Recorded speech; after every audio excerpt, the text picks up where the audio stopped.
میرے وچ ویکھن دے ویکھے غلام فریدا بوے یار دے مرنا پاویں ویکھے یا نہ ویکھے.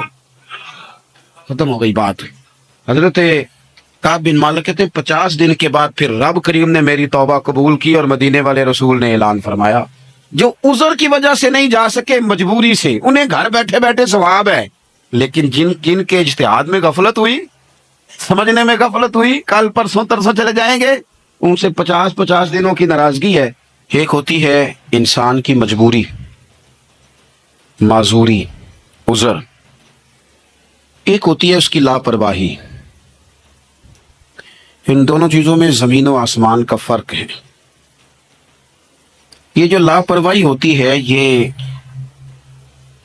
کسی بھی شخص سے منسلک ساری چیزوں کو ہی خراب کر دیتی ہے. آپ نے ایک چھوٹا سا پودا بھی اگر لگایا ہے اور آپ لاپرواہی کا مظاہرہ کرتے ہیں تو وہ خشک ہو جائے گا. تے جے مالی جیندے ہون تو پھر بوٹے سوکھدے نہیں.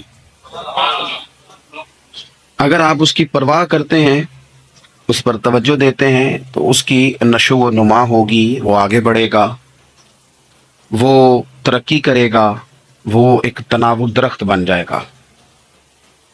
جس چیز کی بھی آپ پرواہ نہیں کرتے، آپ اپنی صحت کی ہی اگر پرواہ نہیں کرتے، آپ نے کبھی نہیں دیکھا کہ یہ کھانا جس ہوٹل سے میں کھا رہا ہوں یہ کوئی معیاری ہے یا بالکل غیر معیاری ہے، آپ نے کبھی پرواہ نہیں کی کہ مجھے کوئی اپنی خوراک کا وقت مقرر کرنا چاہیے اور مرتب طریقے سے مجھے غذا لینی چاہیے، تو آپ بیمار ہو جائیں گے. لاپرواہی آپ کسی چیز کی بھی کریں، غفلت آپ کسی چیز پر بھی کریں. آپ کو شخص آپ کو سمجھا رہا ہوتا ہے، آپ کو گھر والے کوئی بات کہہ رہے ہوتے ہیں، لیکن چونکہ آپ غیر حاضر ہیں، لاپرواہی سے سن رہے ہیں، غفلت سے سن رہے ہیں، تو آپ کو پوچھنا پڑتا ہے کیا کہا تھا آپ نے. کیوں بھلا یہ ہوتا ہے کہ آپ غفلت میں تھے. یہ جو غفلت ہے نا، غفلت یہ بڑی نقصان دہ چیز ہے. یہ انسان سے تعلق رکھنے والی ہر چیز کا برا حال کر دیتی ہے. ہم نہ تو اب کمزور ہیں، نہ ان پڑھ ہیں، نہ چھوٹے ہیں، نہ جدید دور کے تقاضوں سے ہم نا آشنا ہیں. کسی شخص سے بھی آپ گفتگو کریں گے تو اللہ کے فضل سے وہ ڈھیر ساری چیزوں کا ادراک رکھتا ہے، سمجھ رکھتا ہے، شعور رکھتا ہے.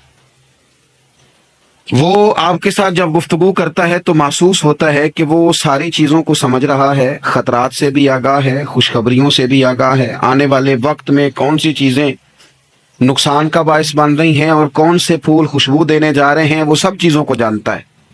لیکن اس کے باوجود جو اتنی زیادہ کمزوری امت میں آ گئی ہے، اس قدر زیادہ ٹوٹ پھوٹ کا جو ہم شکار ہیں، تو زیادہ تر مسئلہ ہماری لاپرواہیوں کا ہے.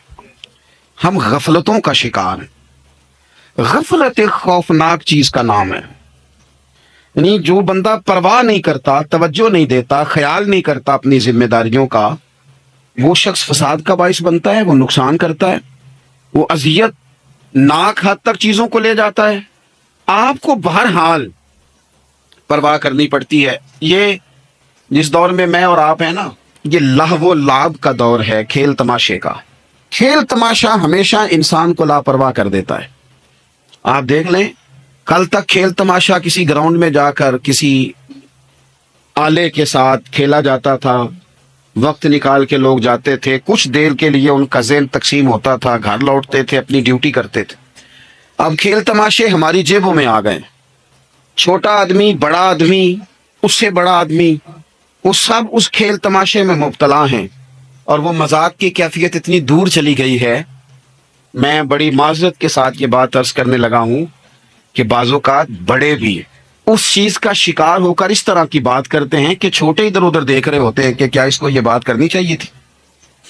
لیکن چونکہ ساری رات ساری صبح لگ ہی اس کھیل تماشے میں گئی ہے، لہو و لعب میں گئی ہے، مزاج بن گیا ہے، قوم سنجیدہ نہیں رہی. آپ کسی شخص سے بھی بات کر رہے ہوتے ہیں تو وہ چاہتا ہے کہ کچھ دیر میں گپ شپ کروں، کھیل تماشا کروں، شغل مغل کروں، میں گزر جاؤں. سنجیدگی فکر، مزاج کا ٹھہراؤ. اور درویشوں نے تو شکوہ کیا ہے کہ عمر بیت گئی، لوگوں کی عمر بیت گئی، ہڈیاں کمبن، گوڈے کھڑکن، اڑ گیا لک تیرا اجے بھی گناہ تو باز نام ہے، واہ واہ مرد دلیرا۔ میاں صاحب کہنے لگے یہاں تک تو پہنچ گیا ہے کہ ہڈیاں کمبن اور تیرے گوڈے کھڑکن، تے اڑ گیا لک تیرا اجے بھی گناہ تو باز نام ہے، او واہ واہ مرد دلیرا۔ وہ تو اتنا دلیر ہو گیا کہ جب تجھے چاہیے تھا کہ اب ہی تیرے ہاتھ میں استغفار کی تسبیح آتی، اب ہی تجھے سجدے کا ذوق ہوتا۔ ہم اتنے زیادہ غفلت کا شکار ہیں، آپ یقین کریں۔ دیکھو، معافی ہوتی ہے عذر کی، معافی ہوتی ہے معذوری کی۔ کچھ لوگ ساری زندگی دلیلیں تلاش کرتے رہتے ہیں، کہتے ہیں کہ میں 15 دفعہ گیا ہوں، 90 باتیں میں نے دیکھ لی ہیں، وہ ٹھیک ہیں، اب میں نے 20 دفعہ اور جانا ہے اور باقی 10 کی بھی تحقیق کرنی، اور اس کے بعد میں پورا مرید ہوں، اور اس کے بعد میں پورا دیوانہ ہوں۔ تو آپ تحقیق کرتے رہے، وقت تو بیت گیا، ٹائم تو گزر گیا، لینے والے تو لے کے چلے گئے۔ حضور سید عالم صلی اللہ علیہ وسلم نے اعزاز کے طور پر اس بات کو بیان کیا، اس کو بطور خوبصورتی اور بطور ایک حسن کے بیان کیا۔ فرمایا میں نے جس کے سامنے دین پیش کیا اس نے دلیل مانگی، جس کے سامنے دین پیش کیا اس نے دلیل مانگی، جس کو دین کی بات بتائی اس نے دلیل مانگی، یہ میرا ابو بکر ہے۔ فرمایا میں نے دین پیش کیا، اس نے دلیل مانگی، کوئی نہیں، کلمہ پڑھ کے مسلمان ہو گئے۔ وہ تو ابھی بہت سارے لوگ کرامتوں کا انتظار کر رہے ہیں، ابھی بڑے سارے لوگ ہیں جن کو خواب میں آ کے کسی نے کہنا ہے۔ ایک سے میں نے کہا داڑھی رکھ لو، تو کہنے لگا ابھی مجھے حکم نہیں ہوا۔ میں نے کہا چلو اللہ کرے تمہیں کو حکم آ جائے، ہم نے تو ویسے بغیر حکم کے رکھ لی ہے، آپ کو پتہ نہیں اب کون سا الگ سے حکم آنا ہے جو آپ نے اس پر عمل کرنا ہے بغیر دلیل کے۔ بس بات آ گئی، پیغام آ گیا، نبی کریم نے فرما دیا، اور جس جگہ بھی، جس ڈھنگ میں بھی، جس رنگ میں بھی حضور نے کہا، جناب ابو بکر صدیق نے سب سے پہلے اس بات کو مانا، اس کو تسلیم کیا، اور 2 قدم آگے بڑھ کے کام لولا لنگڑا کرنے سے بھی کام ہو ہی جاتا ہے، اور شوق ذوق سے کرنے سے بھی کام ہو ہی جاتا ہے، لیکن اگر شوق ذوق سے کیا جائے تو چلو ذرا مزہ بھی آ جاتا ہے، ذرا کام کرنے میں سرور بھی آتا ہے، کام ہو ہی جائے گا۔ آپ سے کہا گیا کہ چلو محفل میں چلیں، وہ خو یار تو کہتا ہے تو چلا جاتا ہوں، کام بڑا ہے، مصروفیت بڑی ہے، دوستوں نے آنا تھا، چلے پھر بھی گئے لیکن مزہ نہیں آیا۔ کسی نے کہا چلو، اس نے کہا خو تو نے تو یاد ہی دیر سے کرایا، میں تو پہلے سے تیار ہوں۔ آپ کو لطف آئے گا، ابا جی کی بات مجبوراً بھی ماننی ہے، اور اگر مزہ لے کے مانی جائے تو آپ حکم کریں جی میں حاضر ہوں، تو مزہ لینے سے سکون بھی آئے گا۔ حضرت ابوبکر صدیق لیت اللہ نہیں کرتے تھے، ایک تو بغیر دلیل کے حضور کا حکم مانتے تھے، پھر لیت اللہ نہیں۔ نبی کریم صلی اللہ علیہ وسلم نے فرمایا تو میرے ساتھ مدینے جائے گا، ہجرت کرنی ہے، تو ایسا نہیں کہ سفر کرنا ہے تو خو میرے جوتے رہ گئے میں ابھی بدل کے آیا، ٹھہر جائیں بس میں 2 منٹ چابیاں بھول آیا ہوں میں آیا، اس طرح نہیں۔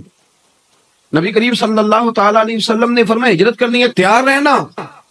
جناب عائشہ صدیقہ کہتی ہیں جس دن کا میرے نبی نے کہہ دیا، میں نے اپنے والد کو سوتے نہیں دیکھا۔ دن کے وقت تھوڑی آنکھ لگا لیتے لیکن ساری رات دروازے پہ کھڑے رہتے، ساری رات۔